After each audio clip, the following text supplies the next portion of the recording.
cohésion, c'est ce qui en ressort de la Transcale. 2 jours. 2 jours, c'est long. Équipe. Et moi c'est vraiment la compétition aussi et la confrontation aux autres qui me donne envie d'aller encore plus loin.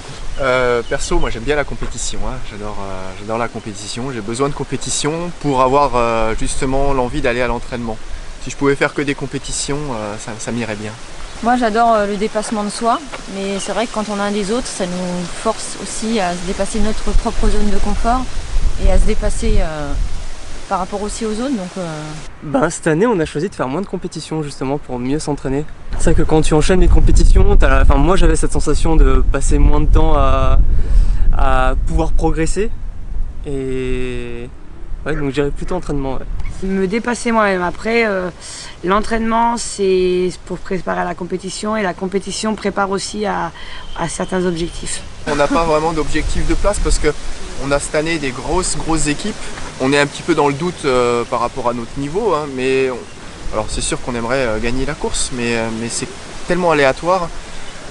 Finalement, on va essayer de faire la meilleure course, puis on verra bien si le résultat va avec. C'est de faire une course où on s'amuse, où il y a des beaux défis, où on partage de bons moments.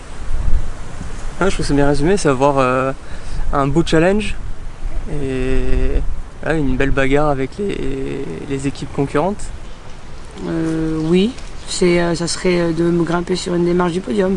Une défaillance forcément, hein, de soi-même ou plus de soi-même parce que du coup on sait très bien qu'on va mettre l'équipe un peu en danger quand même. la défaillance primaire pour moi c'est la blessure.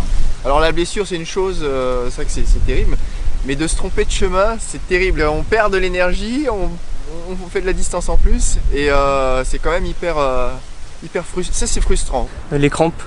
Et une fois que ça vient, après on traîne ça sur tout le reste de la course est fichue, donc ça c'est vraiment réussir à bien gérer l'effort. Des fois il y a des jours avec et des jours sans, comme dans la vie, on peut s'entraîner du mieux qu'on peut et puis il y a des jours où on sait pas pourquoi, c'est pas le jour. Ça gonfle mon mental de penser à la course, donc c'est important. On a nos vies de famille et notre travail qui nous prend aussi du temps et heureusement, sinon je pense qu'on cogiterait toute la journée à ça.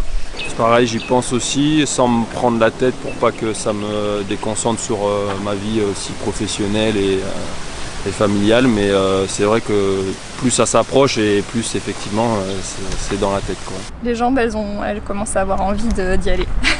Pas du tout. Pas du tout parce que j'ai des grosses semaines de travail. J'y penserai demain je pense quand je préparerai mes affaires. Et après on se revoit avec mes coéquipiers ce soir, donc on en discutera un petit peu ensemble, oui. Donc on va y penser dès ce soir. Le sport, c'est comme tout, ça devient une habitude, ça devient une passion et en fait on se fait plus mal, c'est vraiment du plaisir. On a ce côté réconfort qu'on peut avoir après un effort et c'est ça qui est assez bon, c'est de s'être dépassé, d'être content de soi avant tout, d'avoir fait le maximum. C'est vraiment ça qui est super. C'est un peu pareil pour la vie, des fois il faut être un peu fou. Et du coup, pour se surpasser, il ne faut pas rester dans sa zone de confort et pour avoir des choses positives, il faut y aller. Et bizarrement, tu te rappelles plus au final du plaisir que tu as pris que de la souffrance que tu as eue pendant la course.